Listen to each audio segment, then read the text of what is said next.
اگر نماز میں شک ہو کہ 2 رکعتیں ہوئی ہیں یا 3 تو کیا کرنا چاہیے؟ 4 رکعت والی نماز میں بہت دفعہ یہ ہوتا ہے کہ آدمی حیران ہوتا ہے یہ 3 ہوئی ہیں یا چوتھی پڑھی ہے میں نے. تو اگر کبھی کبھار ایسا ہوا ہے، آپ کا حافظہ ایسا تیز ہے کہ بہت ہی کم ایسا ہوا ہے، تو احتیاط اسی میں دوبارہ نماز پڑھ لیں.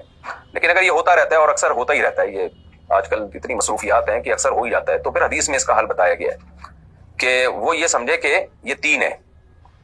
یعنی یہ اس صورت میں جب کہیں بھی غالب گمان نہ ہو، ورنہ جس طرف زیادہ ذہن جا رہا ہے اتنی پڑھ لے. لیکن بعض دفعہ پتہ ہی نہیں چل رہا ہوتا کہ کتنی رکعتیں ہوئی ہیں، نہ ادھر ذہن جا رہا ہے نہ ادھر ذہن جا رہا ہے، تو پھر وہ یوں سمجھے کہ میں نے 3 ہی پڑھی ہے. لیکن اس بات کا امکان بھی ہے کہ چوتھی ہو، تو تیسری رکعت کے بعد وہ قعدہ کرے گا اور اس میں اتحیات پڑھے گا، درود شریف اور دعا نہیں پڑھے گا. اتحیات پڑھ کے وہ کھڑا ہو جائے گا.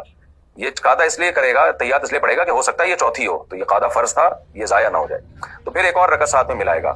اب یہ رکعت یا تو چوتھی ہوگی یا 5ویں ہوگی، اور اس کے بعد پھر اتحیات پڑھ کے سجدہ سہو کرے گا. سجدہ سہو اس لیے کرے گا کہ اتحیات کے بعد یہ 5ویں رکعت کے لیے کھڑا ہو گیا تھا، اور اگر یہ چوتھی رکعت تھی تو تیسری رکعت کے بعد بیٹھا کیوں تھا، تو اس کی تلافی پھر سجدہ سہو سے ہو جائے گی.